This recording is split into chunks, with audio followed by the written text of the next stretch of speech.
Audio, the never-ending struggle. Yeah. To be fair, my audio is optimized through OBS, right? I mean, because that's where most of the audio comes through.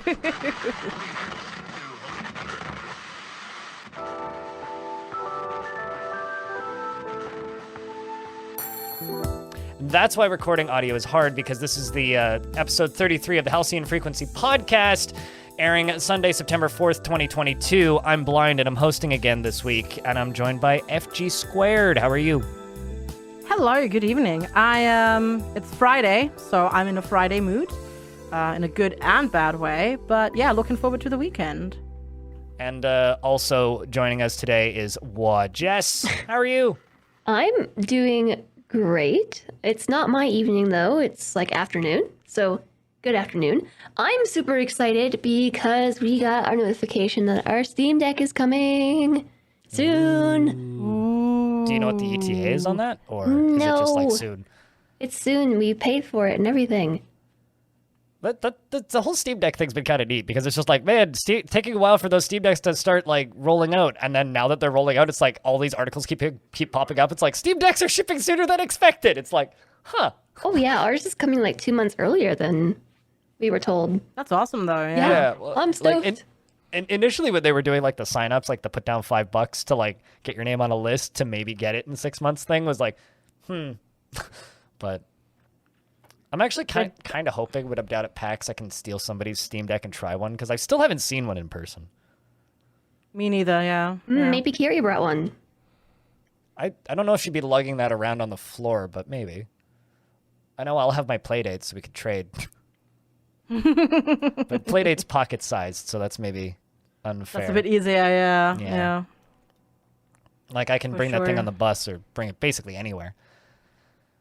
But on the topic of Kiri, she actually recorded a little bit about her time at Gamescom. So this podcast is going to be a little bit different for time-saving reasons, because I have to go to PAX tomorrow, but also because we have this lovely recording from Kiri. So we're going to actually jump from here in the intro of this podcast over to 2D Kiri's lovely little description of her time at Gamescom. So we're going to play through that, and then when we come back, we're going to talk about the games that we've been playing this week. So give us a couple of minutes, and then we will be back after this chat from Kiri. Hi, this is Kiri. I can't be on this podcast episode, but I still want to talk about Gamescom and share with you my experience. But don't worry, this is going to be a too long didn't read, because a lot has happened and everything was amazing. I was there from Thursday to Sunday in Cologne, Germany. I took a long train ride there, which was a train ride from hell, because I booked so late. So I took a night train, but I only had a seat. I couldn't actually lie down. The compartment was cramped with 5 other people. I couldn't even stretch out my legs, which was really, really bad. So I hardly slept, but also because in the middle of the night, some people left, new people arrived, and there were 4 young men who thought it was a great idea to just have a party in a night train. Yeah, not a good idea. Don't do that, please. But, overall, I arrived. I was an hour late, but it was not too bad. I met up with friends. They very kindly offered me their couch in the Airbnb they were staying at, which was super nice, because once again, I booked very late. So I didn't know what was coming until a couple of weeks ago, and then I just needed something. So they said, our Airbnb has a sofa. You can stay there. And it was so comfortable. It doesn't sound like it, right? When you say, oh, I slept a couple of days on a sofa, but it was actually very comfortable. It was great. So I got to hang out with them, which was really nice. And, well, they were busy with meetings. I was busy with meetings, but we managed for a bit at least. That was really cool. And Gamescom itself is massive. So people told me that before. So I was kind of expecting something big, but it still blew my mind. It was so overwhelming. There were 11 halls. Some of them had 2 floors even. And there was a business area and a consumer area. The business area was absolutely amazing. And I love that, because there were, fewer people there. And I felt comfortable walking around without a mask. But the entertainment area, well, on Thursday it was okay still. But then on the weekend, and especially Saturday, it was insane. There were so many people. You were just pushing yourself with the crowd through the halls. And the queues for the very popular games were hours long. People brought like those camping stools really to sit while waiting in line. So going there for my business, that was absolutely cool and amazing. And I've met so many old people as in people I've known, people I've met before, people I only met online before and worked with before. And then I met new people as well. I made new friends and all of that was amazing. But going there as a consumer, I absolutely would not do it. There's just way too many people. I wouldn't want to stand in line for games, also, I can't play those games anyway. But yeah, like it's an experience. And for, B2B stuff, absolutely, yes. Consumer side, it's not for me. I mean, some people enjoy it, right? But I wouldn't. It's just way too busy. But talking about busy, I was busy because I had lots of meetings with developers and publishers and just, people who randomly texted me and said, hey, I'm here. Do you want to stop by our booth, have a chat? And I also had a couple of presentations. So the way this works on the business side is you sign up for game presentations. So there's usually 2 developers. One of them is giving the presentation. The other one is playing the game and showcasing things. And also the publisher would sit in and several other people that could be press, content creators. I don't know, just, people. So you have these meeting rooms and you learn about new games and check it out. And then afterwards, it's always the question of, what do you want to know about this game? Or do you have any questions? And I was talking to each and every one of them about accessibility in games, about simulation sickness. If there's camera shake, can we turn it off? And so on. So I had my elevator pitch down for Gamescom, and I said it so many times. But the cool thing is that everybody was really receptive to that and open to add accessibility settings to the game. And it was really nice. And also I got recognized. So TwitchCon was about the community, right? I got recognized by viewers. They came up to me and wanted to talk and take a picture. But Gamescom, I got recognized by developers and publishers and PR companies, or just other companies, because I've worked with them before, or they know me from, I don't know, maybe they watch my streams, or they know me from something we've worked on before. And it was really cool. Like getting that recognition was really nice. I also got a lot of swag. And the coolest thing is probably an eye tracker that I got to test for, how does it affect me with simulation sickness? Can I maybe play games that I can't play without an eye tracker? But with the eye tracker, I can turn my head slightly and then the camera turns. So I actually make that movement. So I don't know, but really cool. So I just, randomly these things just happened. I gave an interview for Sega, which maybe will be on social media next week. And I had an impromptu meeting with Xbox about accessibility, and I got invited to a Sega party, and I met so many amazing people from different developing studios that are published by Sega. So developers from Relic Entertainment, from Creative Assembly, Amplitude, of course, because, my humankind avatar, and I feel like I know most of the people working for Amplitude now, and every single one of them is so nice and just friendly and open, and I had a great time. I also went to dinner with them, and it was nice. It was just overall an amazing experience. And I know I said it's too long, didn't read, and now I'm at like 6 minutes already. So I apologize if this is too long. Just blind odds that you can just cut stuff out. That's fine. Yeah, and then, by the time you listen to this, I'll probably be at PAX. I say probably because I still don't have a flight, but it is very certain that I'm going to go to PAX. And the funny thing is that I actually met people. The one from Microsoft, for example, Brandon, lives in Seattle. So he offered to just show me around, drive me around if I needed, and also give me a tour through the Microsoft HQ. So all of these things, they just happen because you meet somebody in person, because you're there at a convention, just having a chat, right? If you do that just through, social media, through Twitter, those things don't come up, right? But because you're actually in person and you're having a chat and it's not just, business, then you can, I told him, hey, yeah, I love the project we talked about. I'm going to get onto that, but not next week because I won't be there because I'm going to go to PAX. And I wouldn't really say that in an email because emails, usually you want to keep it short, right? But yeah, no, so I absolutely love conventions. This summer has been a bit mental because I was at 3 conventions already, I think. So there was Level Up in Austria, then there was TwitchCon, Gamescom. I'm going to be at PAX. and then maybe also Vienna Comic Con after that. Like it's insane and it's so exhausting. But on the other hand, I just love every second of it. Like going to conventions, meeting people, or meeting them again, right? Getting to talk about stuff and then coming up with cool projects. And I do have really cool projects coming up, mostly about accessibility and simulation sickness. I don't want to go into detail yet, but there are cool things coming. Yeah, and then on Sunday, I actually skipped Gamescom because I thought, Saturday was already so busy. I don't want to. So I met with one of my moderators, Dap, who came from the Netherlands.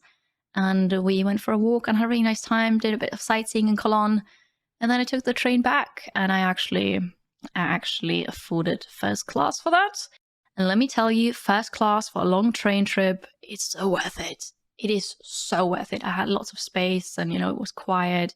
I had Wi-Fi, although that wasn't really amazing, but in general, absolutely cool. So yeah, that was a business trip for me. Gamescom, I'll definitely go again next year. As a business, yes. Consumer, depending on, if you like crowds of people, if you actually want to queue up for games. But also the cool indie area, that was really nice. So yeah, with that was my too long didn't read 9-minute summary of Gamescom. I could talk about this for hours, but I'm not going to bore you with that. Thank you for listening. Let's get back to the others. And we're back with the Halcyon Frequency podcast. Thank you very much, Kiri, who's currently in a plane flying to PAX West, for recording that before she left. And hope you all enjoyed listening to her time at Gamescom. Moving on, FG. We're going to be talking about the games that we've been playing this week, and FG wants to talk about her time at Sandrock.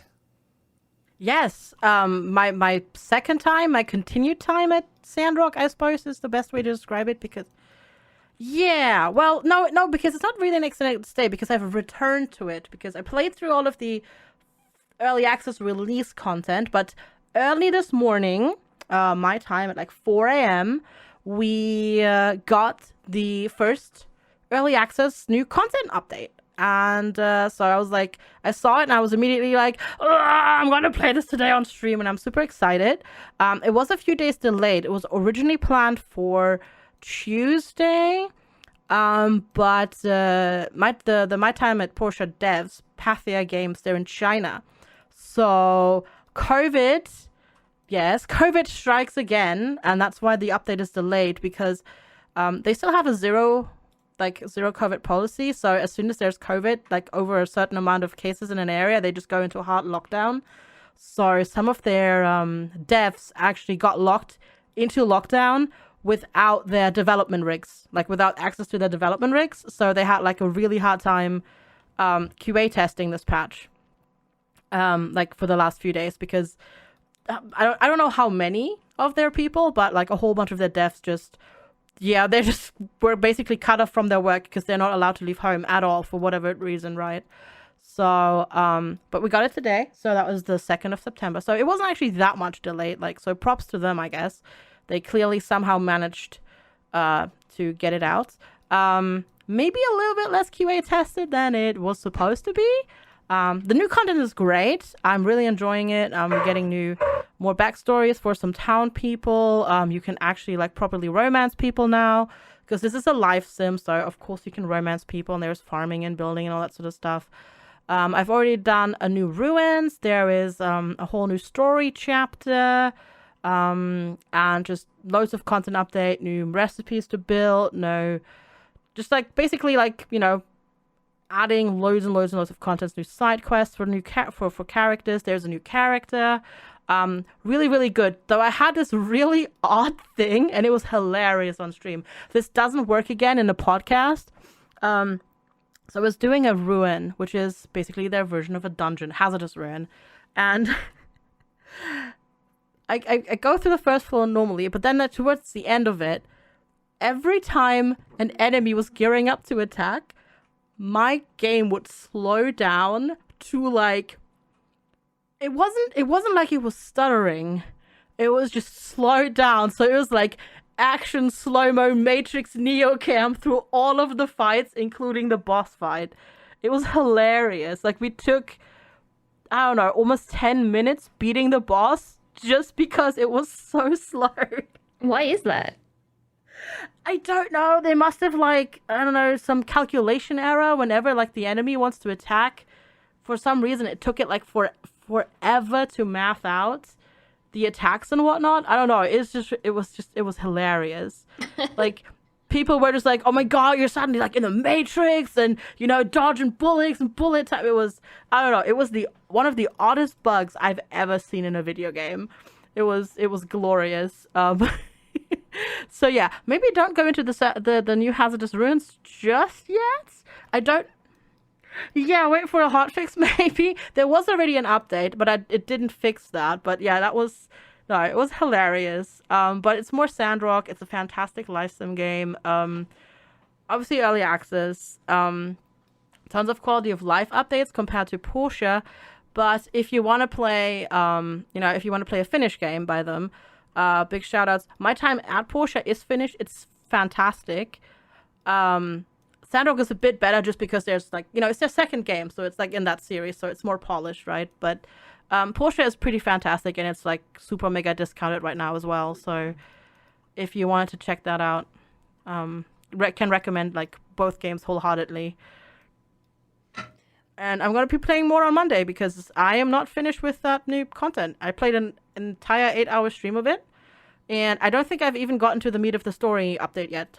Their updates are always really chunky, which is great.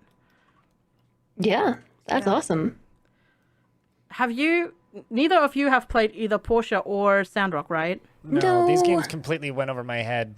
Porsche just looked terrifying graphically to me, and this just, I don't know, doesn't look super interesting to me. I want to play them. I just haven't. It's like a time commitment thing.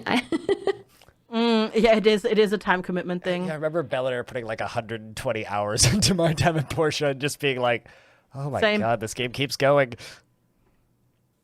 Yeah, it's the same. I put over 50 hours into the early access launch version of Sandrock. But then the thing is, Jess, I don't want to be like that person, but I'm going to be that person a little bit. You felt the same way about Dinkum.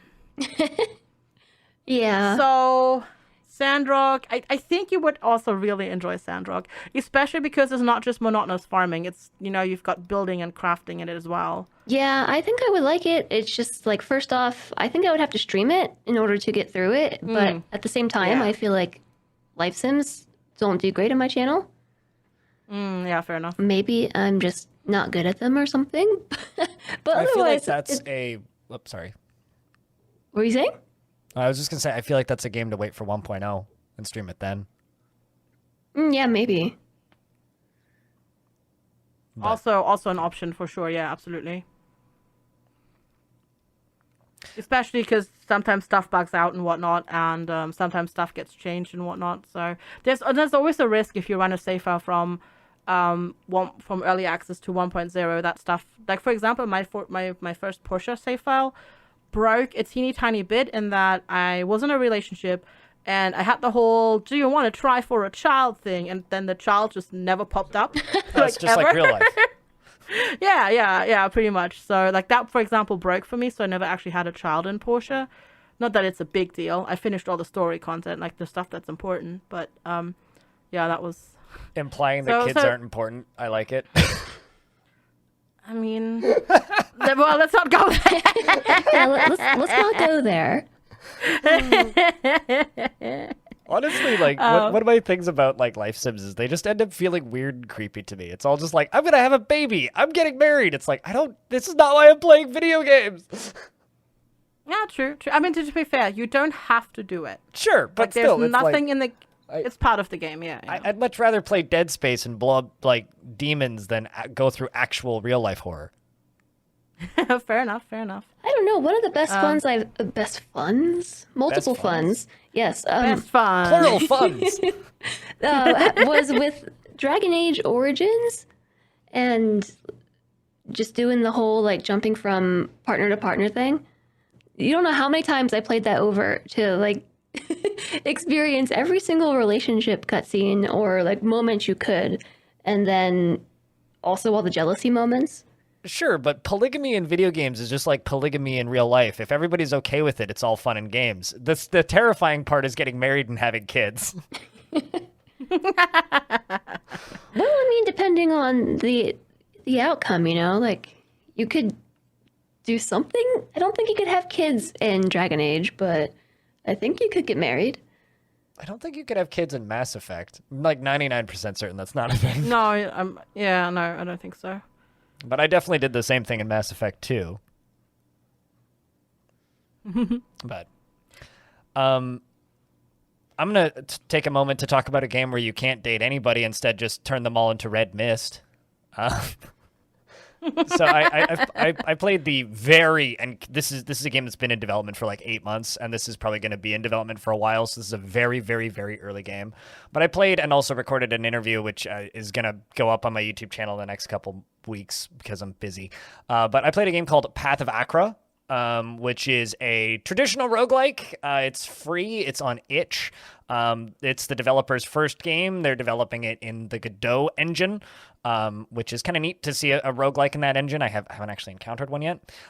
It's very much my kind of thing. For everybody's sake, I'm gonna post. There will be a link in this podcast somewhere, but I'm gonna link it down in our little private chat here, so you two can take a look at it.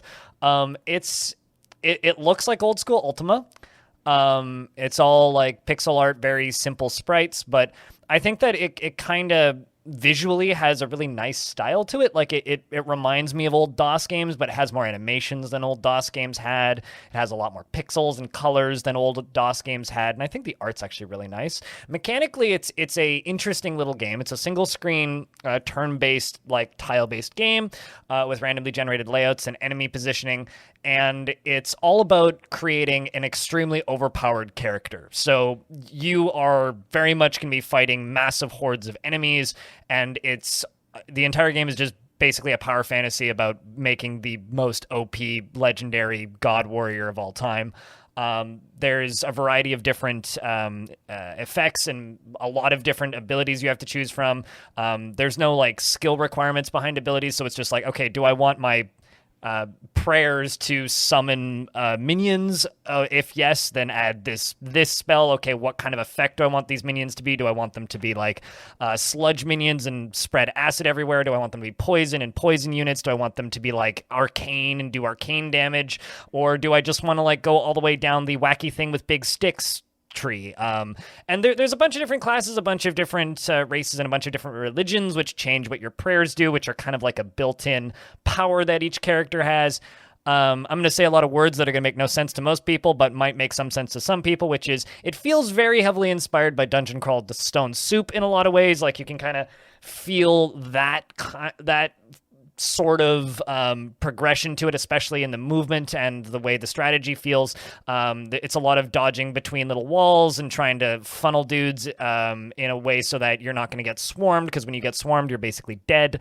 It's a lot of meter management and trying to big brain out a galaxy brain build so that you can just combo everything to death. It's got a lot of really fun on-hit effects. Like you'll be chaining lightning between a dozen things and then realizing why your minions are all dying because they're all susceptible to lightning, and you just picked up a chain lightning ability that's not only arcing off of you but your minions and the enemies, and then everything's dead. It's great. I had quite a bit of fun with it. It's still very early. Like it's mechanically dense, but strategically not that dense, just due to it lacking features. But the developer, for a while there, was updating it daily and is now updating it weekly because he says that it got a little bit too nuts and people weren't even not having enough time to patch the game in between runs. So he's slowed down a little bit with the update cycle and is now doing slightly larger patches once a week. So it's a neat thing to follow. I'm looking forward to seeing it as it progresses. It's cool that you mentioned like a rogue. Did you say it was a like or light? Like. It's interesting hearing you say that. You said it was the first one you've developed in Godot.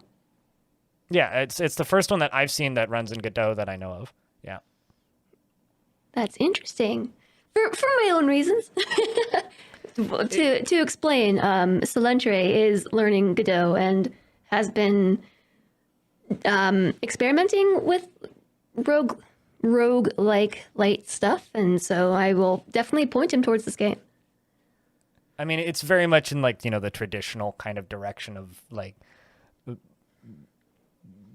the old school kind of thing, but like I'm just really happy to see a game like this that isn't running in Game Maker, because people keep making them in Game Maker, and Game Maker's terrible for this kind of thing. Game Maker's proc gen is awful. So, but yeah, that's the one new thing that I messed around with this week. Aside from that, it was just Jupiter Hell and more Dwarf Fortress, which remains great. Also Cheese Runner, so it's been more of the same for me this week. Nice. Sometimes you need those weeks where you just play, comfy games. Like, for you personally, comfy games. They're not necessarily comfy, but they're like in your comfort zone. Yeah, no, absolutely. Right? Yeah, sometimes. Just play the things that you're used to. Dwarf Fortress is extremely comfy when you're good at it.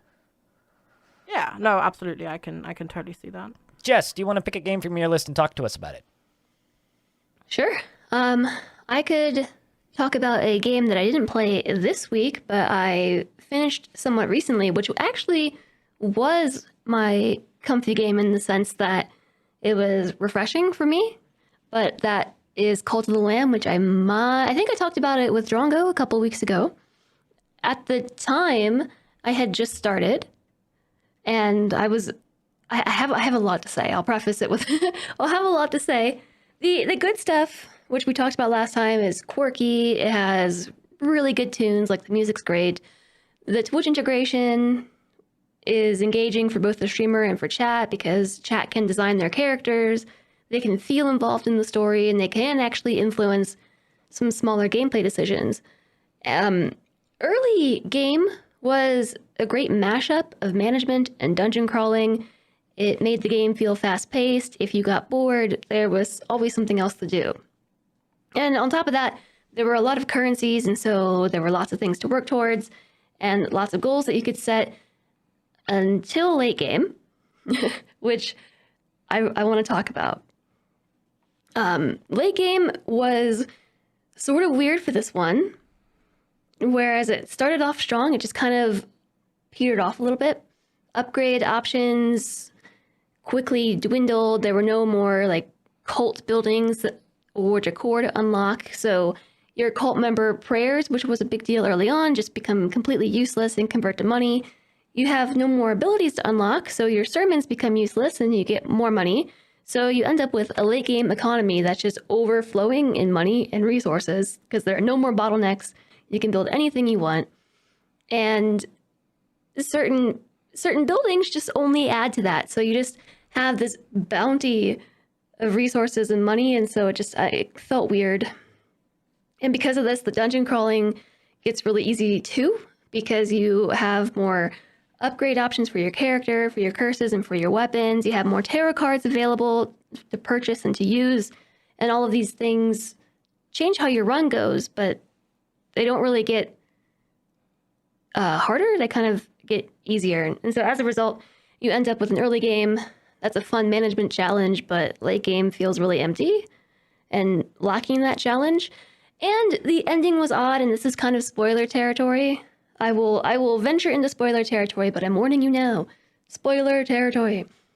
The gameplay narrative didn't really mesh with the core gameplay mechanics. So you're going to hate when I say this blind, but the quote-unquote roguelite element was neat throughout the story, because if you died, you get revived by like the one who waits, the being, that brings you back to life. You're running the cult in their name. So there's a story element as to why you get stronger between runs and deaths. However, like at the very end, I'm trying to talk about this without totally spoiling it, but you are allowed to die and have multiple attempts with the final piece of the game, even though it's the trial against the very being who gave you that power. And so my brain, it irks me. I think it could be explained with like maybe more lore, but like it really, really, really bugged me. So it got like a ton of praise early on, and so I just really wanted to talk about some of the end game stuff. Some of that economy needs balancing. Players need a bit more challenge towards the end. The build tool was a nightmare. That thing really needs reworking. You can only move objects one by one. So if you are trying to move a farm, you have to move like all the little dirt plots one by one. It takes like 10 minutes. You can't rotate your camera. So like you can't see things happening behind other buildings. And there's so much cool decor, but like there's so little space. You end up feeling all like cramped and cluttered. And on top of all of that, there's the accessibility problems, which I know FG can can talk about. Yep. Can I just interject for a second and just say my biggest problem with people tacking roguelite onto everything is roguelikes are not supposed to be games that get easier over time. They're games that optimally get harder over time. And if there is any progression, it should be to make the game more complex and more difficult. It drives me fucking bonkers that modern game design is just like, as you play it, the game becomes less fun and easier and often boring. And that it just irks the hell out of me. It's like it's the exact opposite design intention that the genre naming scheme was intended for. But go on. Yep, I know what I was saying. You were talking about accessibility. Oh, yeah. So the head bobbing was a really big nope. It was manageable during normal movement, but there were some points in the game where, like, if your lamb is carrying bodies or using tools, like, it was very bad. Like, I couldn't look at the screen while it was happening. And the dungeons were also really, really awful with color palettes and choices. Like, each area had a theme, and the art leaned into it, which was cool until you're in a boss battle and everything's red. Like, the smaller ads are red, the boss is telegraphing its movement patterns, and those are red. The floor is red. The mana that you can collect to cast your curses is also red. When you die, it's also red. Yeah, and so like I don't have any issues with like seeing colors. Like I don't have any color blindness, but like it was really hard sometimes. And so like I can't imagine somebody like who actually needs color blindness accommodation like even being able to play some of those parts. Because there was also like blue dungeons. Yeah, red on red sounds like an awful idea. Yeah. Like extra read all about it. Sorry. Yeah, no, absolutely. This is one of those games I think that I really would have wanted to play. I probably will never actually will, I assume. Depending on when and if and not what like accessibility options come. I don't know. I wouldn't expect it at this point. It's been out for 3 weeks at this point. No, they did say, because I did email back and forth with, both Kiri and I emailed back and forth with one of the devs, and they did say it's going to come after launch, but I guess it's not going to be like anytime soon. It's going to be like several months from now. No, all good. Cult of the Lamb seems to be a very strange release to me, just because like on all of the ideas that it seems to have seem extremely smart, right? It seems like a really, really, really well-baked idea. Yep. But a lot of the execution of those ideas and presentation of those ideas seems flawed by default to the point where I'm kind of shocked it's the route they took. I don't know. It kind of... Yeah, it's I mean... a bit of a head-scratcher for me. The biggest example I have of that is, like, I was saying the building tool. It's such a cool idea. Then... like, why? Why is it like this? And like similar building mechanics are better implemented in other examples of run-based games. I mean, like Loop Hero, just as an example, has that whole town building side, which is really well implemented as much as I didn't like that game. Yeah. So I don't know. It's neat. Like, it was neat to be able to do, but then so what it feels like to me was like they had all these ideas and then they just had to like move on and get the game finished. Like it's there and it was meant to be something else, but then they had to basically like cut corners on it is how it felt. So I'm wondering if it was like a pressure, a time pressure. It could have been like also COVID and work from home stuff as well, slowing things down. That's true. Not necessarily just time pressure. But yeah, I don't know. It that was my seems big ramble that I had to say. I mentioned like last week. I have a lot to say about this game. I'm still just so heckin' sad that they decided with like such terrible, like, consumer unfriendly, like, motion, like just the way, the how triggering it is for simulation sickness. Like, I mean, I understand putting, like, I get it. Putting in smooth cam looks nicer. It just does. I get it. But why the wobble when you use a tool? Like, why does it have to wobble back and forth when you harvest the resource? Like, I can see, like, wobble camera for something like Stalker if they're trying to make it into, like, almost a milsim.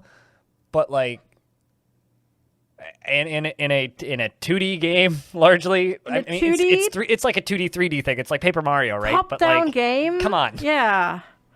I mean, it has basically, like, that's like the worst. When you have a top-down 2D game that then decides to put in, like, breathing motions. It's like, I'm hovering, the camera is hovering over my character. Why? I don't know. I mean, or at least give us, because the thing is, like, you have to code all these things, right? Like, a game camera is not going to do that by itself. When you have a game camera in a game, it's basically going to be just a camera just floats above. Right, and then you have to code that it wobbles with the camera, with character. You have to code in that it moves back and forth. You have to code in that it zooms out if the room gets bigger and zooms in if the room is smaller and all that sort of stuff. Have all of that in, but just give us the option to turn it off. That's all I'm asking. Like, just give us the option to turn it off, please. Please, that's You'll make it like.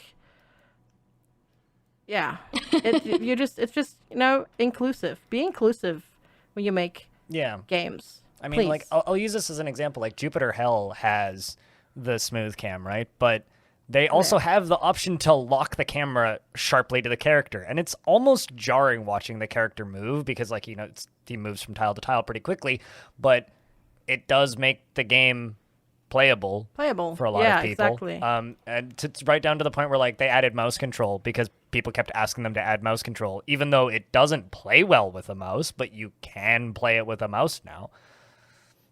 Like, it's sometimes a good idea to sacrifice a developer's vision a little bit just so that more people can play it. Yeah, just a little bit. Like, I get it, you have a thing, but, like, if your vision actively excludes player from playing your game, and your only response to that is this is not what the Cult of the Lamb dev have said. This have been other developers that have said that. Literally, their only response is tough luck. That's not a good picture. And I have called out those devs on my stream before, and I will not touch one of their games ever again because that is not how you interact with people. I think there will be multiple opportunities for this in this episode, but FG, now's a good time to shout out your curator. Yes.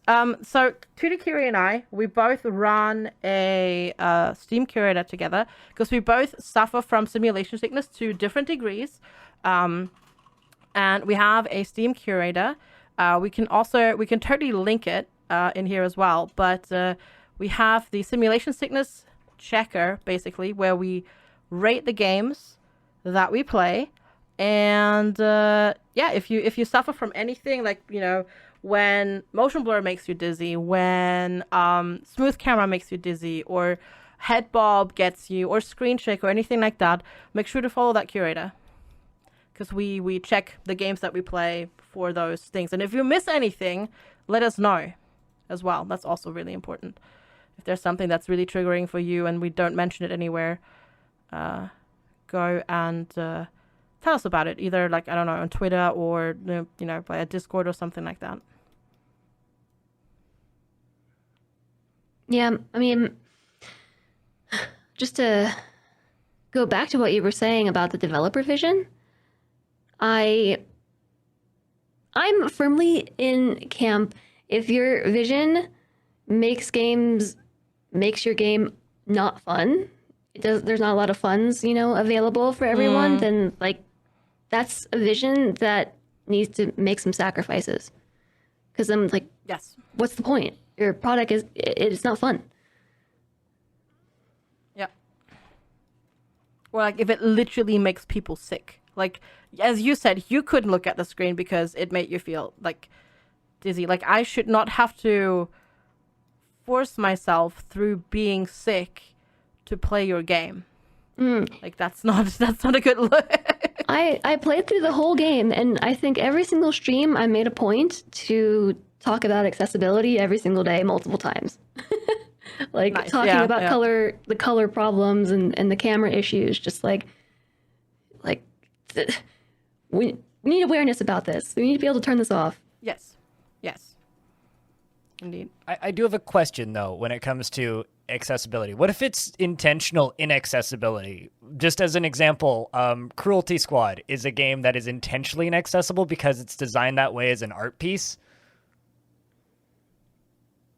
Well, that is difficult. Literally because the developer's just like, this game is designed to make you feel sick. Fuck you. That's literally like what the dev has said on Twitter. It's like that's the whole point of the game, is it's supposed to be unpleasant to play for everybody.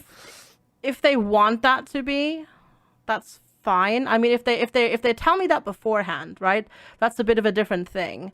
But then I will make the personal choice myself to not ever play that game. I mean, I would love to play Cruelty Squad, and I know I can't. Like, watching 10 seconds of footage makes me nauseous. But I respect the hell out of the fact that it exists because of what it is. Well, I mean, it's also a good tool to raise awareness in itself. You know, like if you give that to somebody and say, play this, do you find it enjoyable? No, why not? Then, you know, that's something that people now know to look for. No, that's true. Also, it's a bit different if you label something as, I made this as an art statement, but it's also a game that you can play, rather than this is a game.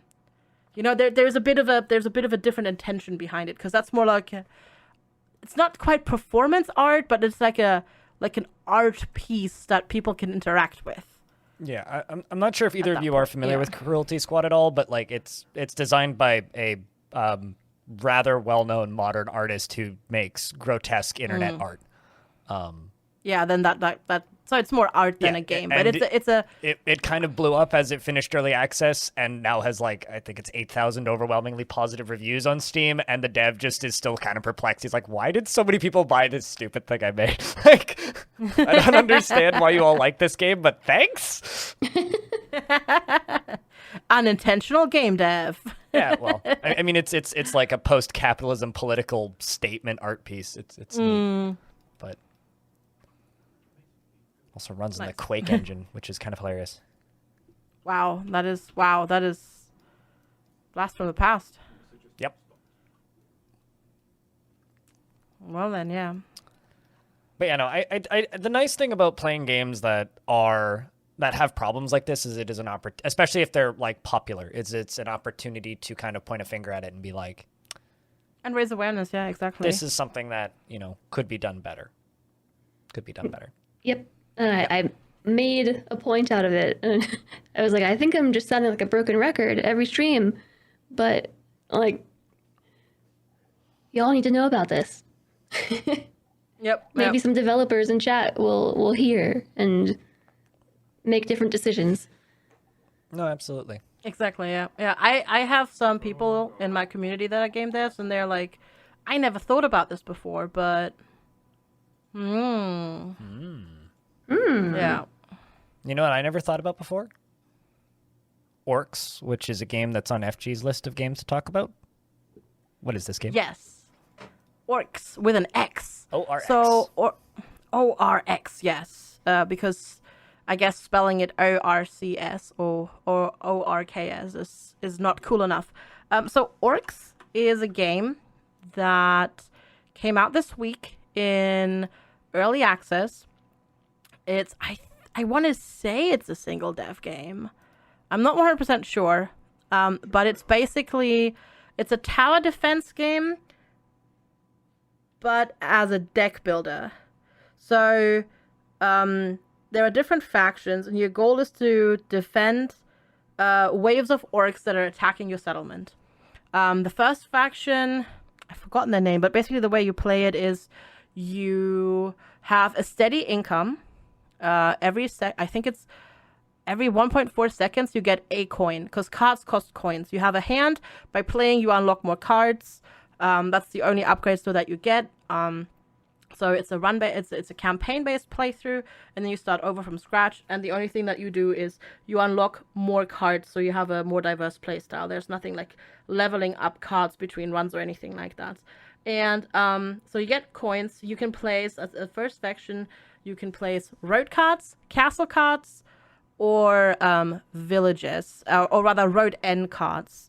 And you build roads and play road end cards to generate income above the 1 gold per 1.4 seconds, because you need to generate income so you can place all of your the castle cards, because you need a castle, because otherwise if you don't have a castle you have a 0 defense, and then the orcs will just win and they will just take over your town and you've lost. And it's a really cool mix. And I say that as somebody who doesn't really like card games all that much, but it's because you need to spend your cards to build your little settlement up. And then there is the way you do it is like, as I said, you have different parts of a castle, and you need to like close the wall, and then you generate a castle, and then you can either make the castle bigger, which means it gets more HP, it does more damage, or you can make like tons of little castles, and then you make like long roads, and then put villages at the end of the roads to generate money, and then you get cards that can sometimes refresh the roads and all that sort of stuff. It's mechanically really well thought out, especially because the second faction plays completely different. The second faction does not build any castles. It's like a nomad style based one instead. Instead of castles, you build housing estates within the range of the military camp to generate loads and loads of military units that you place all over the map, and those defend you rather than the castles. So it's like really diverse play style. It's really cool. I really enjoyed it. The art is really awesome. It was, for me personally, one of those games that was really hard to play while streaming because stuff constantly happened. So I got like super focused on the game and like couldn't pay attention to chat that much, but the idea behind it is really, really cool, and is really fun to play. And the cat does not agree with me, apparently. Or agrees. I can't fully hear him. Or that, or that. But no, it's a really cool idea. It mixes two genres that I haven't really seen mixed that way much. Because you have the cards and you have to build your deck.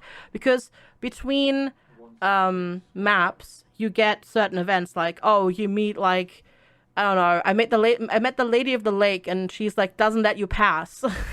And the only way you can let her pass is either you can tell her to F off, which like raises corruption, which makes the orcs stronger, but the higher you raise your corruption, the better the cards you get in the shops between the maps. Or you can sacrifice a card to her, and that makes like corruption go down. So there's like a lot of different systems at play that are really well thought out. This kind of reminds me of, I think, Ratopolis. I don't know if you ever played that, but yeah, just a little bit. But the maps are far shorter. Okay. So far, like yeah, it's far shorter, and your deck is a lot smaller in a way. So far at least, because it's still early access. It's good. Managed to break it once. My boss bugged out, and we had like unlimited waves while the quote-unquote boss fight was still going on, so that was fun.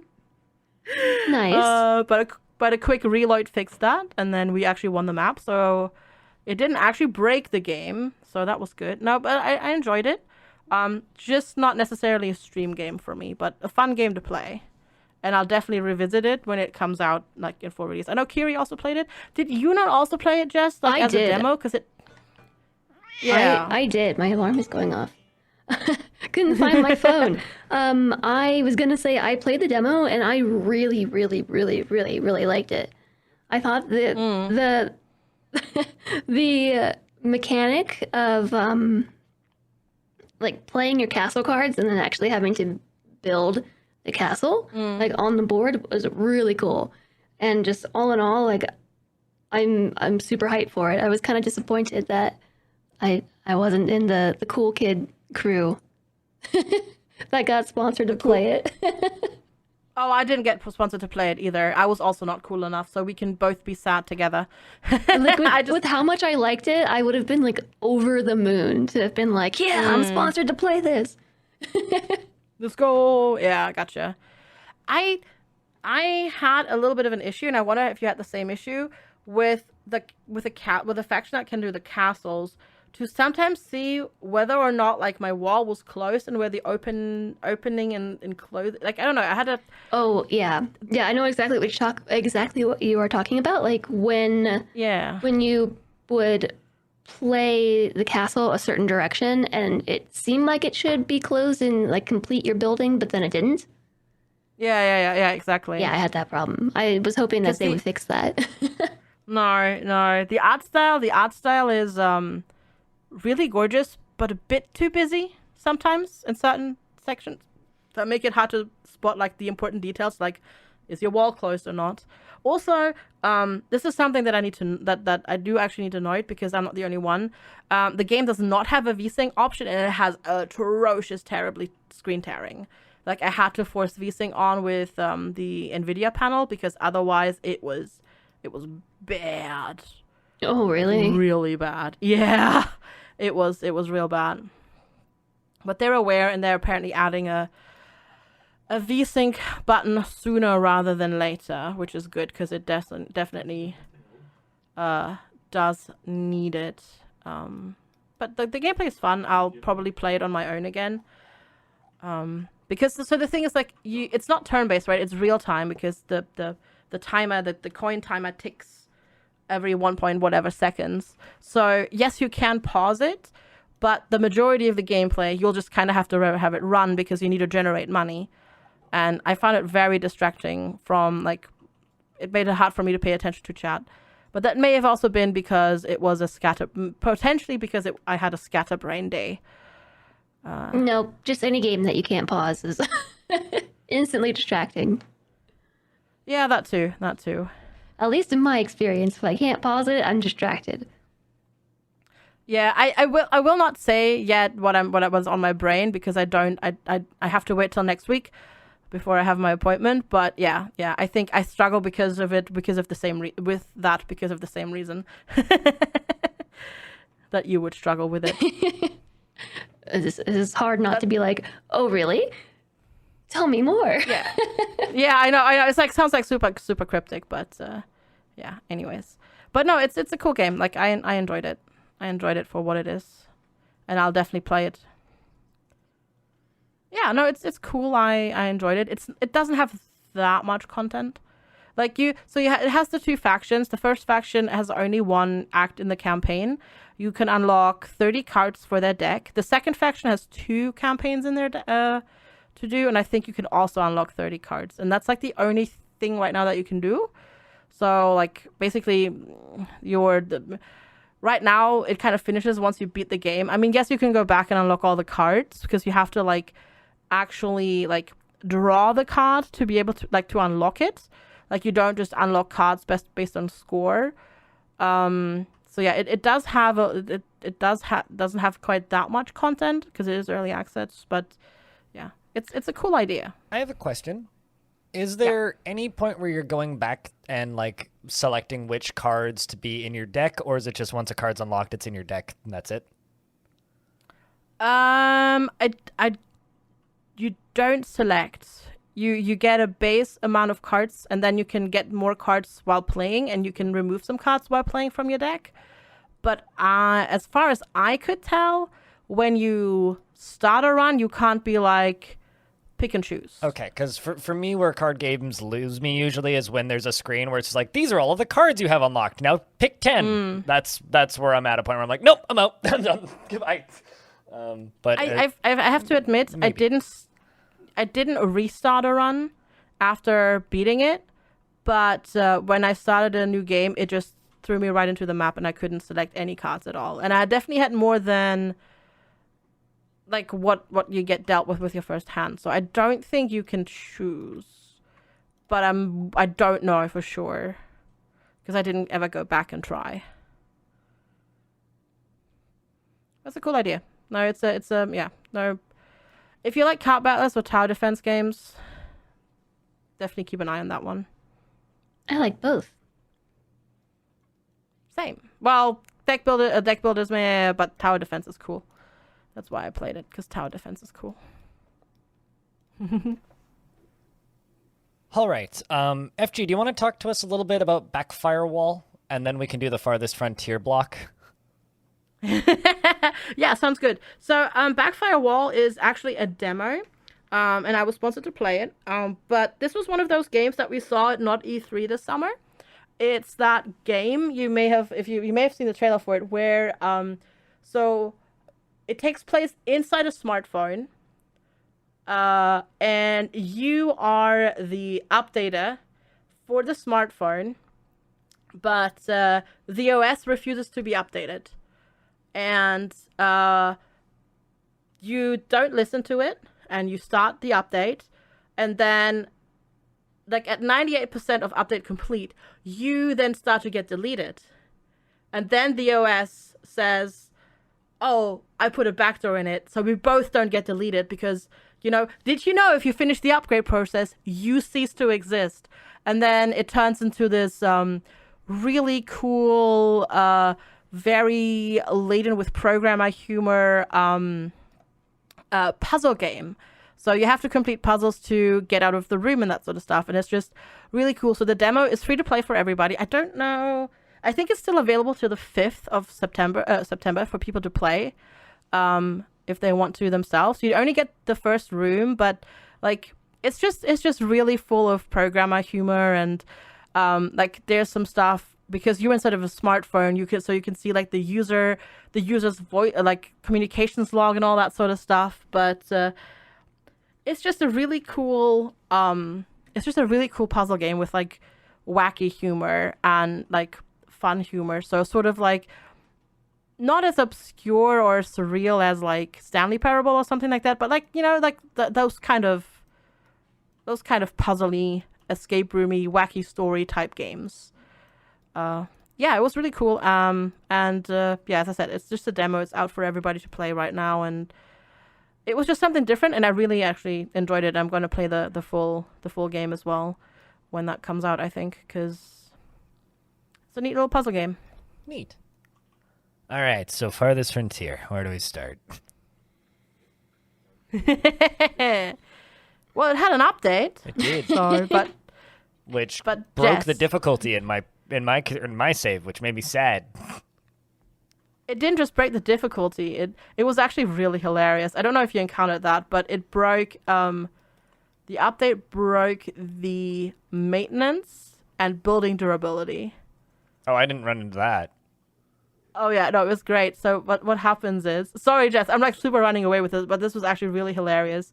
So builders in that game are supposed to build your stuff, but they're also supposed to maintain your buildings, right?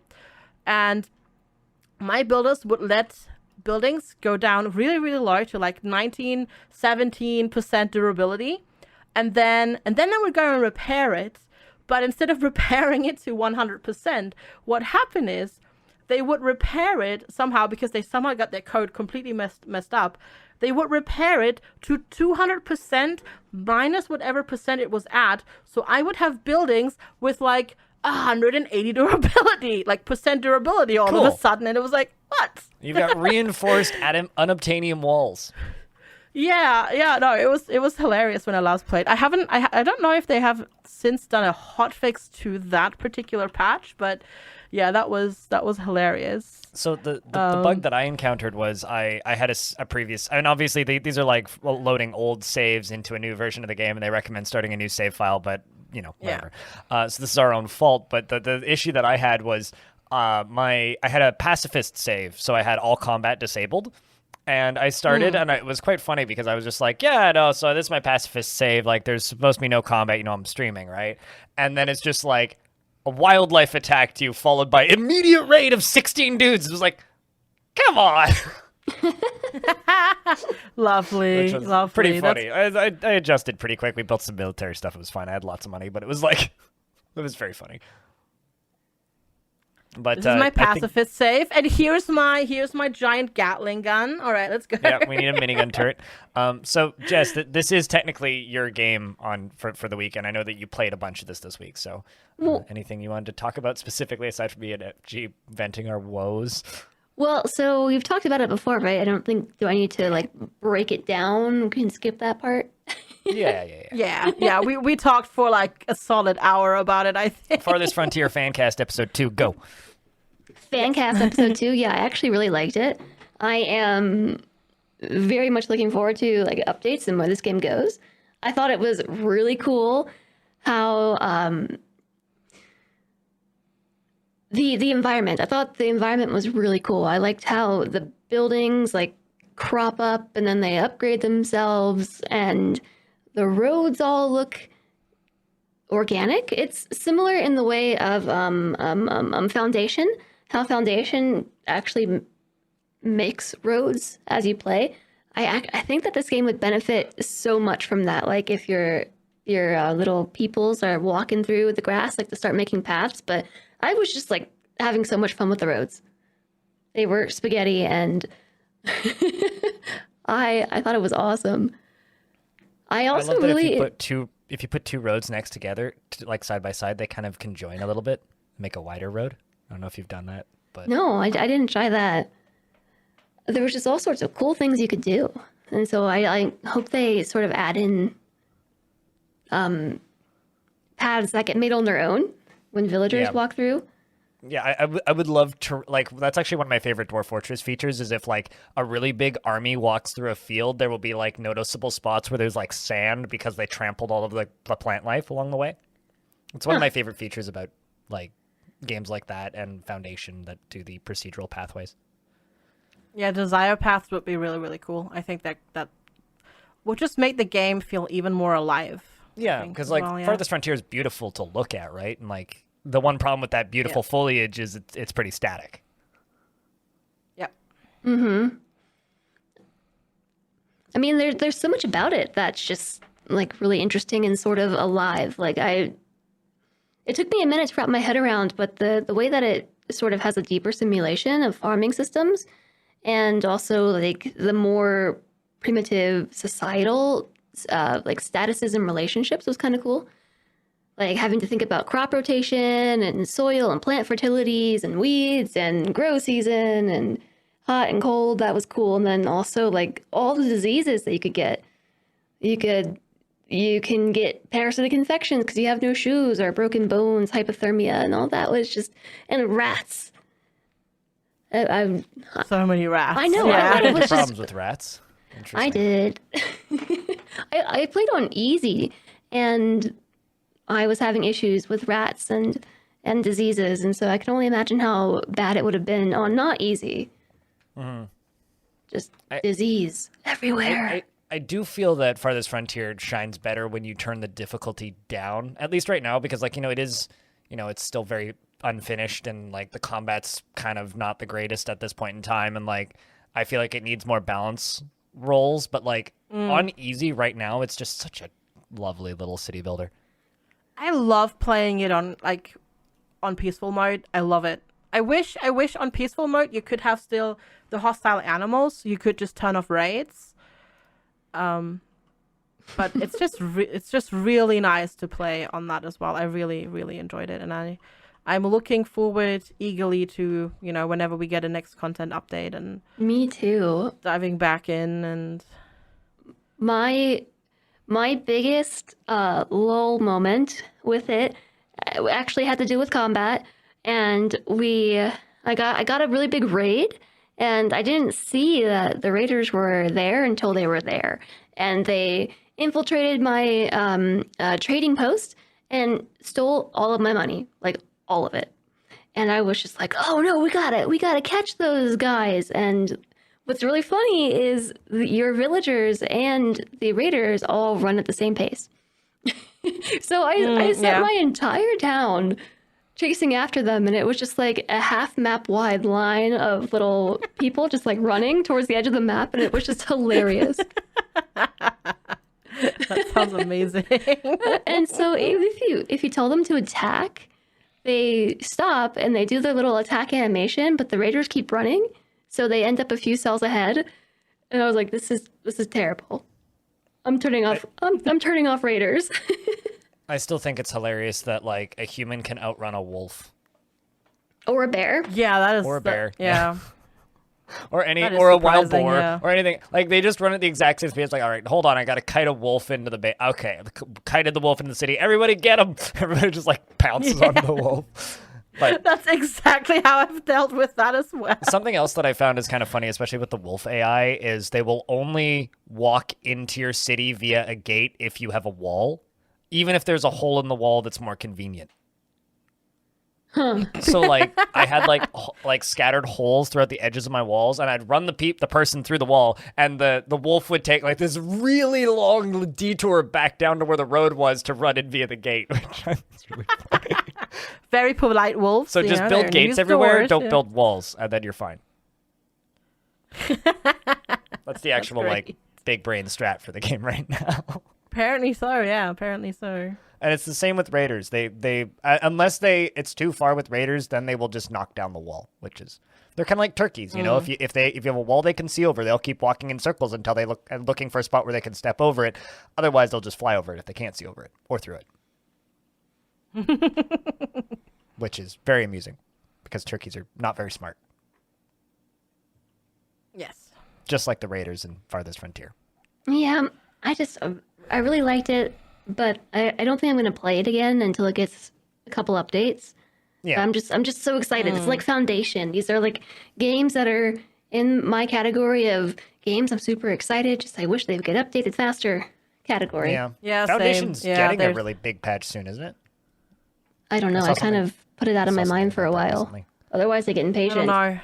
Yeah, fair. It's been a hot minute. It's the same. It's Foundation for me. It's Timberborn. Mm-hmm. This now Kingdoms Reborn as well. I know Kiri hates it, but you guys should give Songs of Six a try.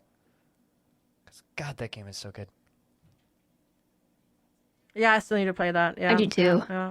Songs of Six is incredible, and it has similar farming mechanics to Farthest Frontier, except in my opinion, they're cooler because the fields are literally bigger than your city in Farthest Frontier. Those fields are so big. It's crazy. Mm-hmm.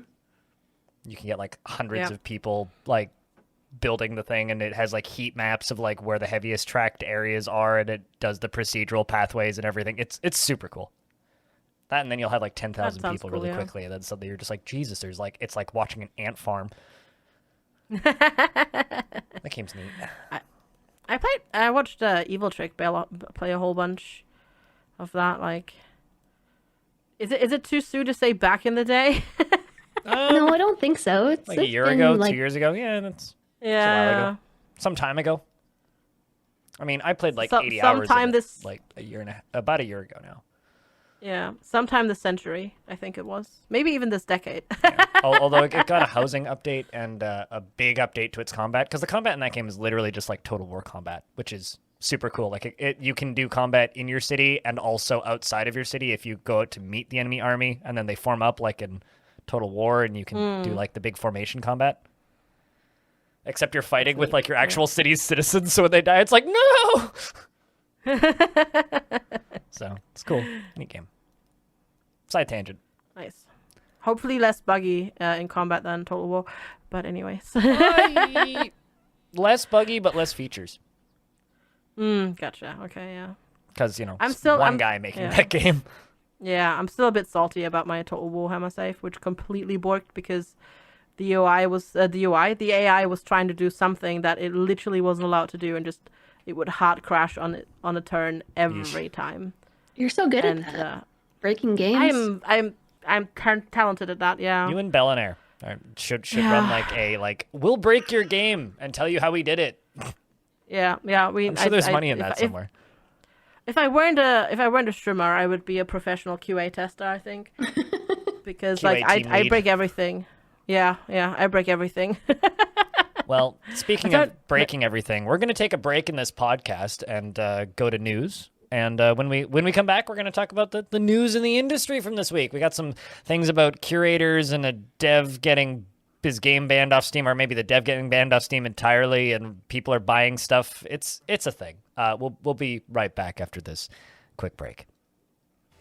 Hi, Arch from Arch Play Stuff here, and you're listening to the Halcyon Frequency Podcast, Honduras' #1 gaming podcast. Back to the show. And we're back with the Halcyon Frequency Podcast. I'm still blind, I'm still hosting, and I'm with FG and Jess. And we're going to be talking about the news this week. So there was this Twitter thread from a developer known as, I think it's Cowcat. Cowcat. Developer of a little point-and-click adventure game with featuring cartoon animal people called Brok the InvestiGator. Investigator, because he's an alligator. But it's a cute little adventure game, kind of like a whodunit mystery thing. Popped up on Steam and had 100% positive reviews. And then suddenly, like, this strange thing started happening where all of these Steam curators started leaving negative reviews for it. And the developer posted a very long thread on Twitter, which we can also link under this podcast, which essentially just talks about how the developer was extremely suspicious that the reason they were getting these negative reviews was because the developer didn't send keys to a lot of people who requested keys for the game. And a lot of these keys are copy-pasted scam requests so that the keys can be resold on various gray market key resellers, if we can even call them gray market these days. So essentially, the developer is pointing at these Steam curators, and like these aren't small curators. Like they've got like 20, 30,000 followers, a lot of them, that was accusing them essentially of being affiliated with scammers, or even all being the same person and being affiliated with scammers. Yeah. Now, you might be like, well, that's not a bad thing, right? That there's curators leaving negative reviews on a game. The thing is, curators do weight the Steam algorithm, right? Like, maybe it's a very poorly implemented feature for Steam, but they do absolutely weight the Steam algorithm, what gets shown on the front page, what shows up in people's recommended queue. So anyway, they put out this developer put out this kind of long thread, and people kept asking like, well, what can we do? And they said, well, notify the press. They got 5,000 likes and like 240 quote tweets on this and a lot of responses as well. Shortly after, PC Gamer and Kotaku both wrote articles about this game, and it seems to have hit Steam and Valve directly, because it seems that those curators have since been removed from the platform. Yeah. Which is good, because,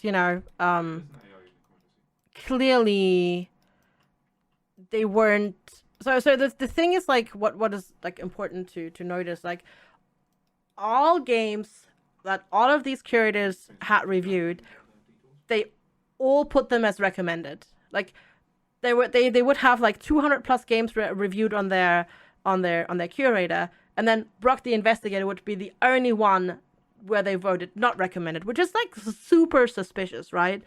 And no, it's 100% good that I think that they shut down those curators, because they don't add anything, first of all, because a lot of their reviews are just like super generic. They're like that template where it's like graphics, like so beautiful, I can't believe it's not real, good, mediocre, bad, my grandma could play it under difficulty. Yeah, and that sort of stuff. Yeah, like, so it's like, it's like they don't, those curators don't really even add anything, and they probably didn't even play the games, because they wanted the keys to resell them, so they probably copy pasted all of those reviews and just grabbed the keys, 10 keys, I don't know, because if you do that for, let's say, like 200, 300 indie games, you get, you have 20 different curators, you get with their associated email, you get, let's say, maybe like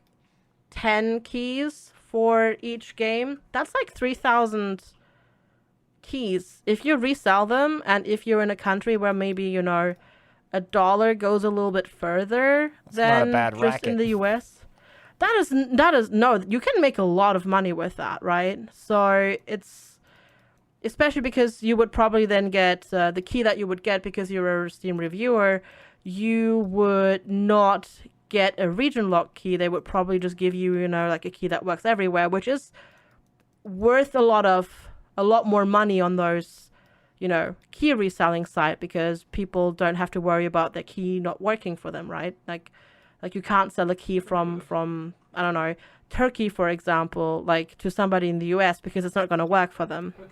I guess so. The thing that really irks me about this is, like, anybody can make a Steam curator, right? And Yes. you don't need to own a game on Steam to review it with the curator. And there's absolutely no protections in place for abuse with this system. And, you know, like, it's kind of a shame that Bellinair's not on this episode, because Bellinair, like, is one of, like, the top 10 biggest curators on Steam.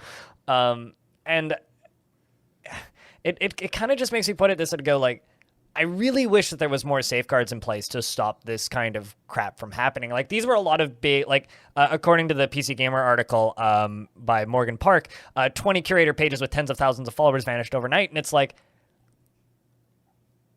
these are not small, which means there's probably a lot more doing this exact same thing, but absolutely. with less eyeballs 100%. on them.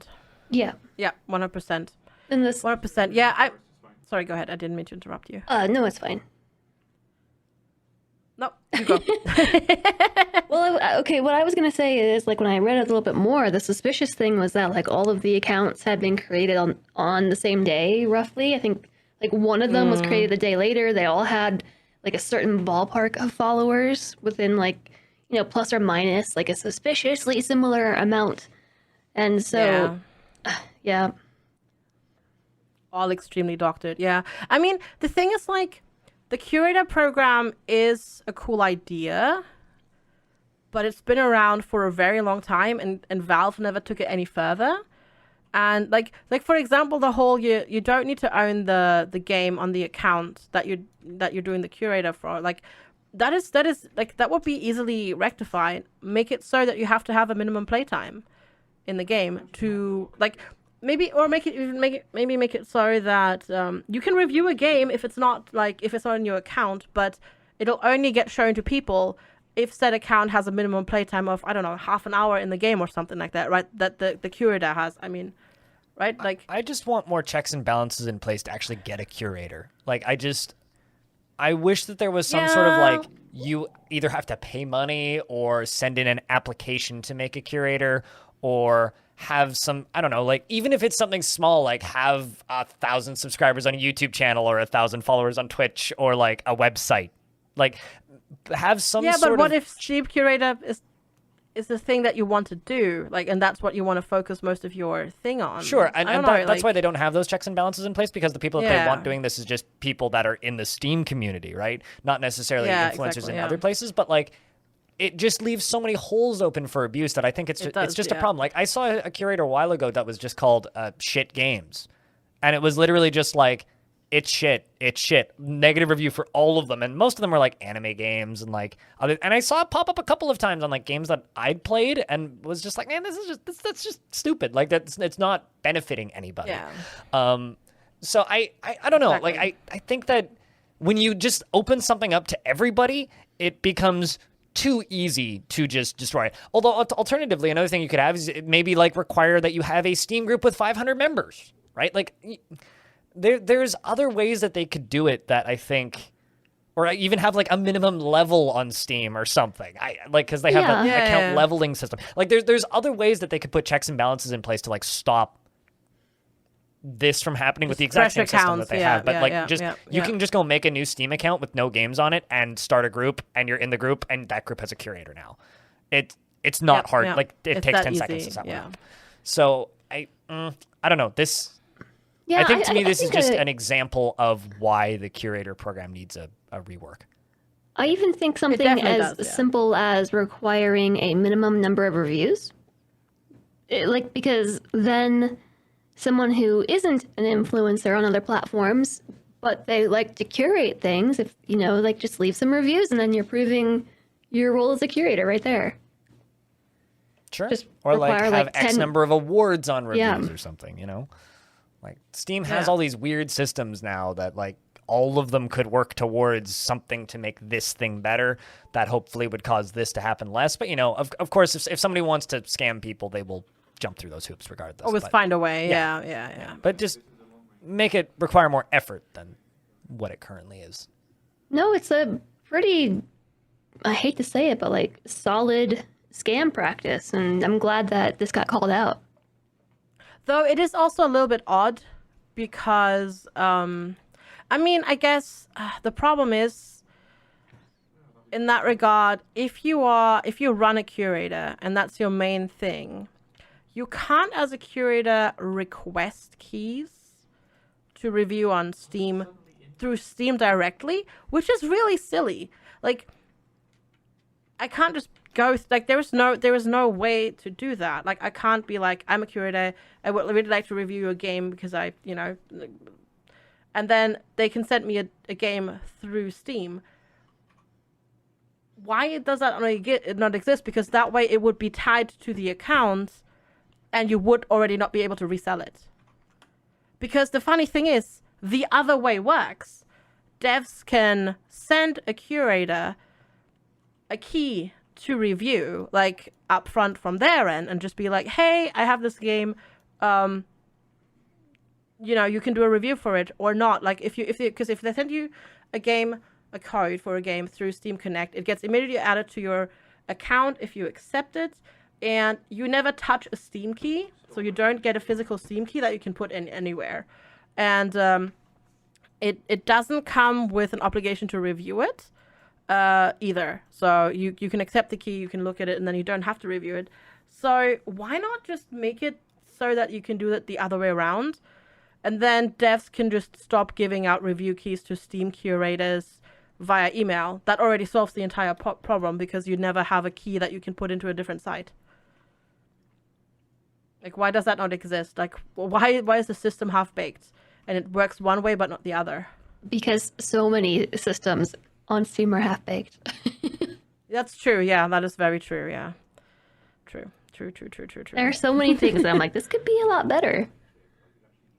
Yeah. I mean, like, how many times do you go to do anything on Steam besides go to your library or like directly to the store and get lost or have to look up how to find something? Yeah, that's true. The amount of times I've had to Google how to access my workshop items is kind of embarrassing. Yeah. That's true. Or let alone, how do I refund a game on Steam?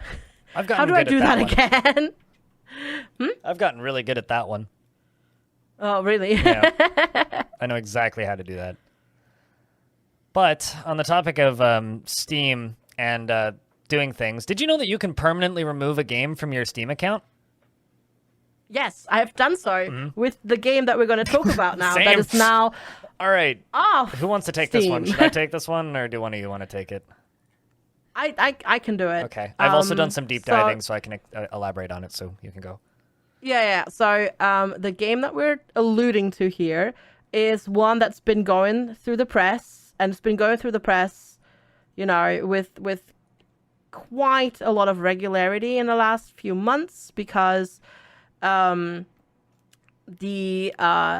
developer of said game has just been going on and on and on in the patch notes. It's just been like putting out very notorious and horrible things in the patch notes.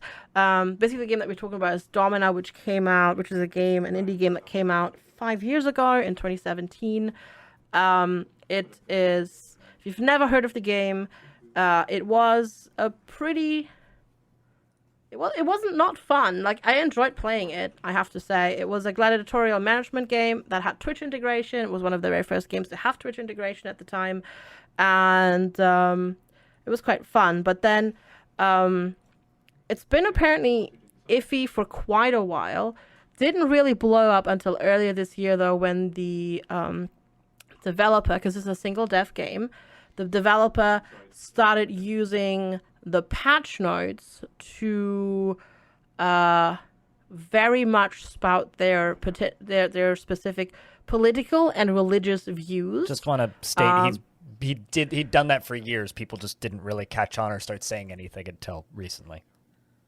Yeah, so recently it really blew up because he basically went on tirades against wearing masks, against like spotted transphobic comments recently, and just basically spewed, as I said, the religious and political hate views basically into the world via the patch notes, and ultimately, and not just there, they also had the official game Twitter account got banned.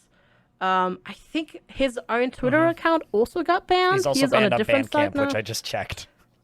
Yeah, he's also banned on Bandcamp because he made he made some music as well. So I'm gonna barge in here for a second and just say, so this developer's name was Big Nick.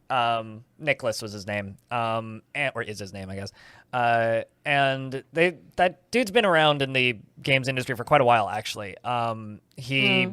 His first game was just called Zombies. It was a Flash game, which blew up and did pretty well. His second game was a game called Corporate Lifestyle Simulator, which got onto Steam ages ago, like 2011 or something. I can't remember the actual release date. And then he started his own game development company called Dolphin Barn. Because previously, his only real successes were his music production. He had a pretty successful Bandcamp page where he would write music for just mostly solo albums, but his music is pretty good. I'm gonna throw that out there. But for ages, he was always kind of a weird dude, and times have changed over the years, right? And in 2011, if you were kind of an edgy, weird person, you were just kind of an edgy, weird person. People would look at you funny and then just kind of move on. But people have become, for better or for worse, I think for better, a bit more sensitive and eager to point out when someone is being, for lack of a better term, problematic. If you're just being a dick in public, if you're just being a dick in public, people should call you out on it. And he was always very notorious for that. The patch notes thing, he always did that. He used to be a subscriber and regular in a stream that I watch quite frequently, who also does some music production stuff and plays games on Twitch. And so I've talked with the guy in Twitch chats before, and he was always very heavy memer and a very strange individual. And I think that the pandemic hit everybody pretty hard, and it made some people that were edgy meme lords just go way further down the deep end. And I'm not totally sure what happened here, because he always seemed like a really smart person, and you'd think that someone who had basic intelligence would know that if you have really crappy opinions like that, don't go screaming it in public venues, especially on your game's Twitter account. When this kind of thing happens, I just go, what the fuck's wrong with people? Shut up. Or the post was removed, right? It was removed, but the title of it was something along the lines of losing their sanity. Maybe that was actually true. It certainly seems that way. I don't know. There's a lot of edgy. There's a lot of edgy shitlords on the internet, right? I was an edgy shitlord in 2009. It's kind of a fact. There's a lot of things that I said in 2009 that I would punch myself in the head for that. But that's called growing up, right? And I think some people just didn't. Some people just didn't acknowledge that you have to be a better person. But long story short, Domina's been removed from Steam. I just went and checked. Corporate Lifestyle Simulator's been removed from Steam. He's been banned from every single social media platform he was on previously. I don't know. Maybe he's on Truth Social now, but who knows? I think I saw him. He's on Gab or something. I don't even know what that is. According to what I was reading, it's the right-wing Twitter. I thought that was Truth Social. But anyway, Truth Social's getting bankrupt anyway. They owe their investors it's almost $2 million in unpaid returns. But who knows? It's weird. Yeah. The whole thing. I don't. It's just icky. Yeah. Yes. It's I don't know. It's hard to. I mean, I think it's good that they removed all of that and that his accounts got banned because his views were utterly horrible. There's no other way to describe it. despicable things. I think that I'm going to say a thing right now, and that's his views were horrible, his takes were bad, and he said a lot of stupid shit. But whenever this kind of thing happens, all I can think is that someone has a lot of heavily undiagnosed mental health problems, and I know that there's always like internet vitriol against these kinds of people when this happens. There's a crowd of people that just go, yeah, screw you, it's good that you're gone, goodbye. I just feel ill because I look at that and I go, someone is sick and needs help, and they don't know it, absolutely. and their only response is to just lash out at people. And oh yeah, absolutely. It's beyond anything. It's just sad. It is, yeah, I agree. Yeah, it is, and we're basically like powerless to do anything about it. It's good that their platform, that they no longer have a platform to like perpetrate their views on. Like they can't spread their views anymore.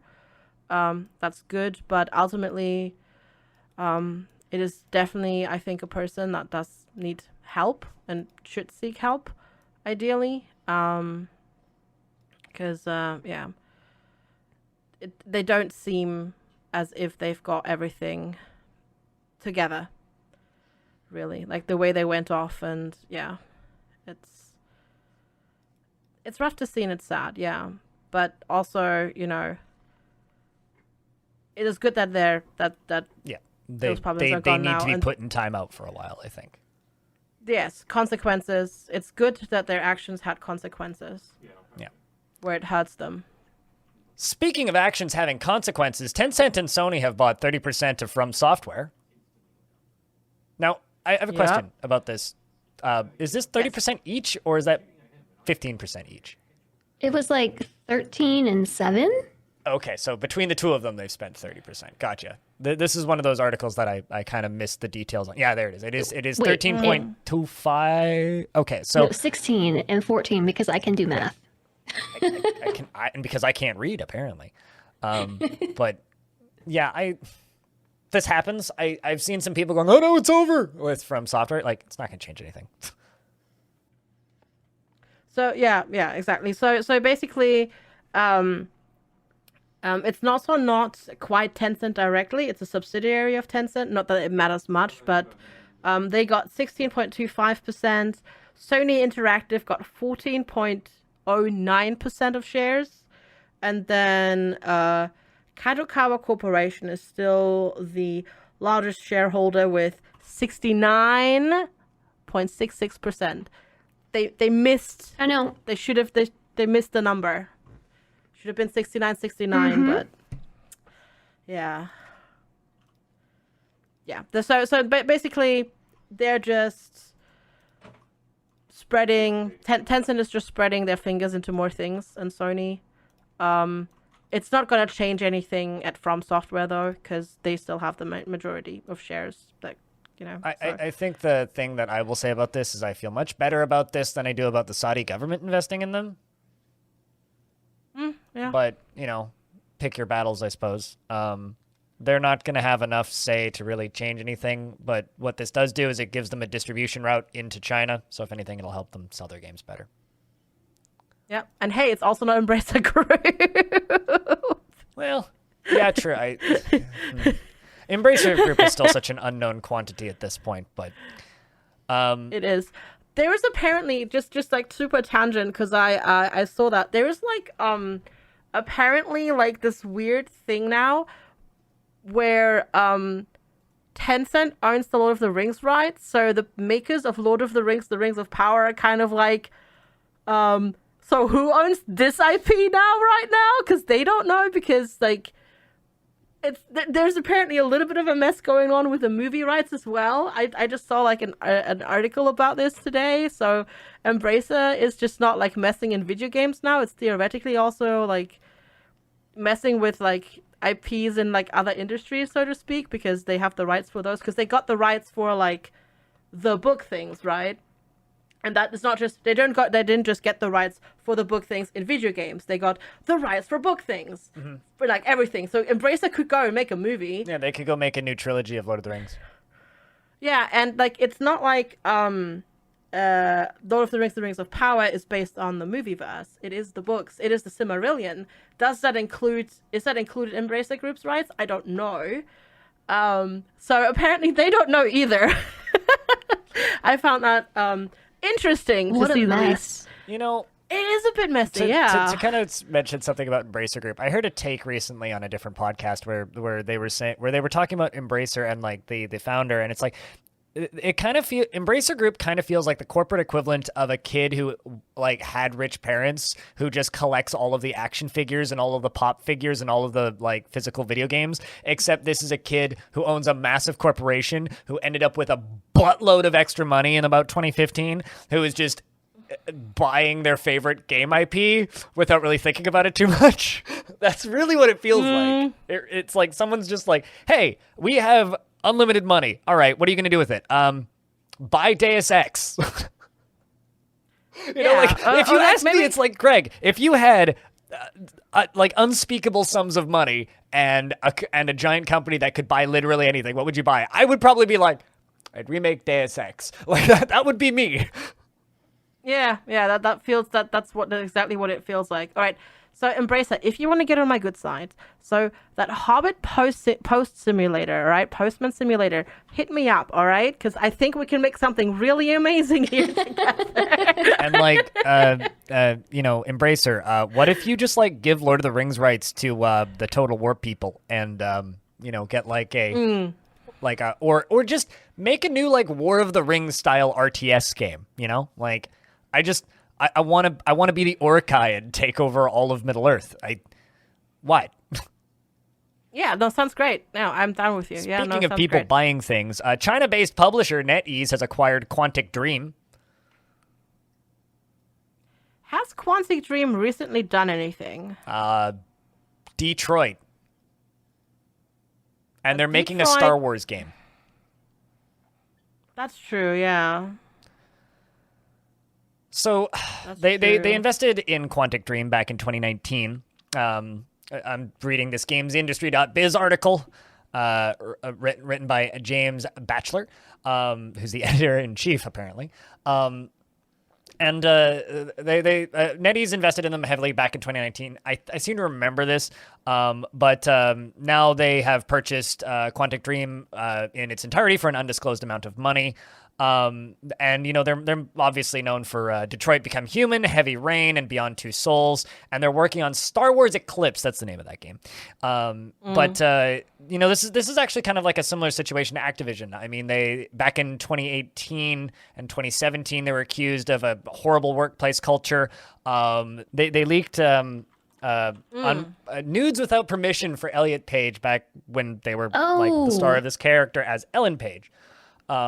And it was like against their contract to have any nudes in the game, but they made the models anyways, and those actually leaked out into like people's hands after the release of the game, which caused huge lawsuits. And that was like way back in 2013, and that just kind of snowballed after that, and to a point where like there was reports of like photoshopping employees onto nude images from adult films and all kinds of other really ridiculous Jesus stuff. Christ, yeah. So it's and like there's photoshops of like the management in that studio on in Nazi uniforms and things like that. Like it definitely didn't look like a good workplace, and all of that just kind of got sued into oblivion and then thrown under the rug and like hidden from the press for years. And so that's all been in lawsuits for a while, and then quietly got closed up and everybody got paid off. So I'm actually surprised it took this long for somebody to buy Quantic Dream. I was kind of expecting Sony to buy them because they were Sony exclusives for so long. But it looks like NetEase is buying them off for an undisclosed amount. But allowing them to continue operate independently.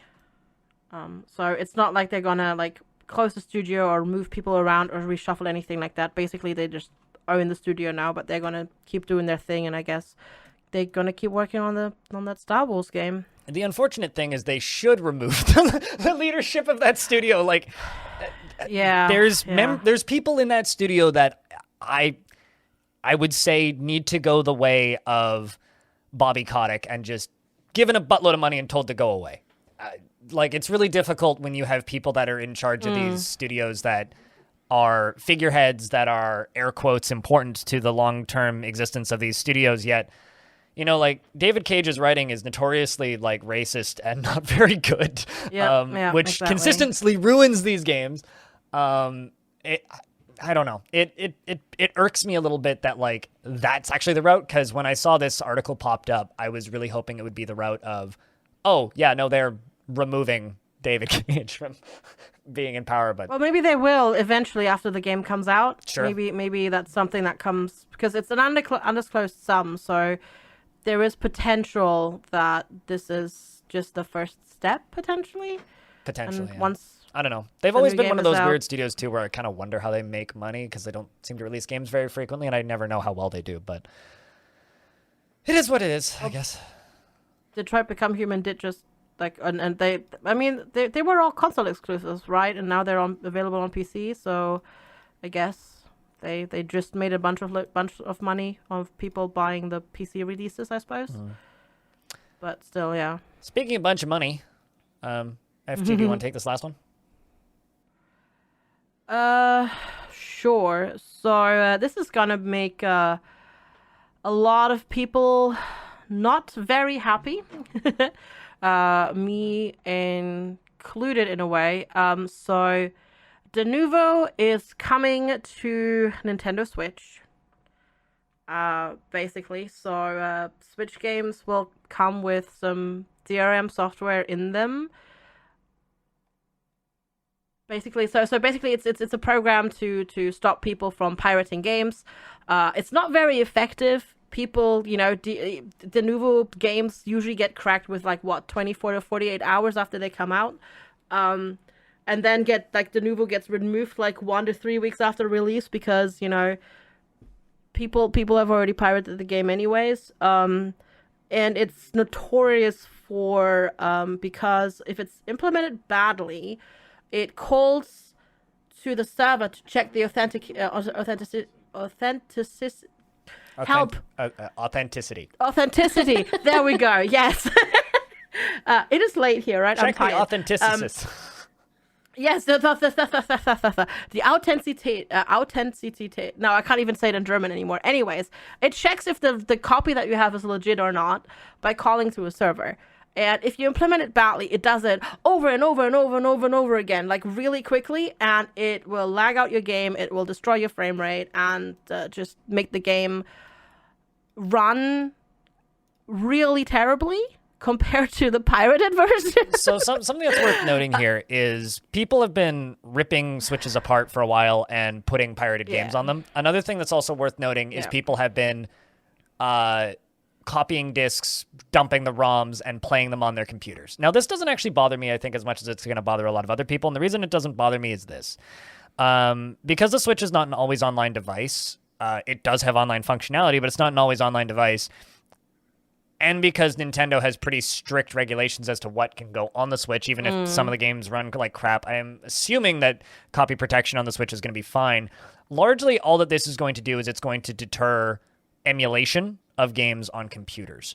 So people running them on the computers. However, console games have had copy protection in them for decades. And running games in an emulator isn't really something that is, in my opinion, necessary until the console has finished its cycle, right? So, like, as an example, it's important to be able to emulate PS3 games right now, and PS1 games right now, and N64 games, but, you know, we don't, like, no one's going to go, like, emulate an Xbox One game right now, really, because most of them are still available, and also, like, it's not gone far gone enough. Even though all those ROMs have been dumped and you could emulate them, there's no real reason to, because most of those games are on PC anyways.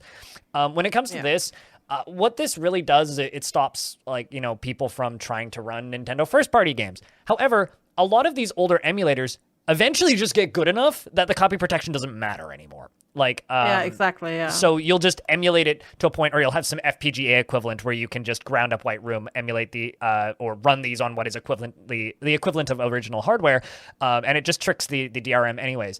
So assuming Nintendo does a good job and makes sure that these games implement whatever version of Denuvo this is properly, yes, it's a name that a lot of people don't like. And yes, it's a name I absolutely hate, especially in its PC implementations. But for a console, I don't actually think that this matters that much. I don't think so either. It's just, people are going to be...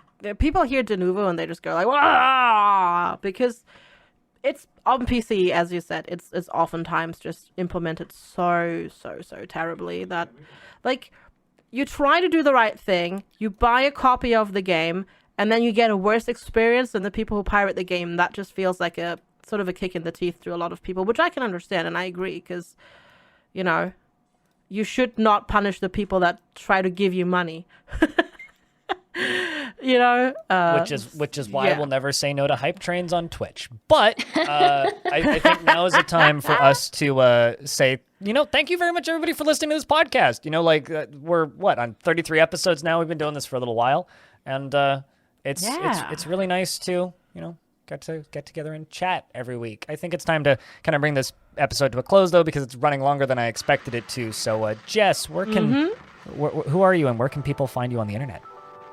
Who am I? I'm a full-time Twitch streamer. You can find me on Twitch. You can find me on Twitter and YouTube and other places like Discord with the name Jess with an underscore sometimes. I'm gonna make it more consistent one day. FG? Yeah, I'm FG squared in the long form. You can find me on a lot of places, Twitch, YouTube, etc., like social media. You can probably find me there. FG squared everywhere except on Twitter, because somebody's still hogging that account. It's been hogging that account since like 2012. So there's a sneaky underscore between the FG and the squared. And I'm Blind, and you can find me at BlindIRL on everything. This has been the Halcyon Frequency Podcast. New episodes go up on Sunday. Intro and outro music is by Peter Pohl and Paul Mile, so thank you very much for that. And this podcast should be available in any place where organic podcasts are harvested from the podcast trees. And if it doesn't show up in a place that you want to find it, DM me and I'll make it appear there, or do my best to make it appear there. And I just want to say a real quick thank you to everybody who has left a review or listened to this podcast or shared it with a friend, because it doesn't really matter how many stars you give us. Anything helps the algorithm to promote things on iTunes, so thumbs up to that. And I think we're a five-star podcast. Until next week, don't change that dial. This is Halcyon Frequency signing out. 5-car podcast. That's lots of funds.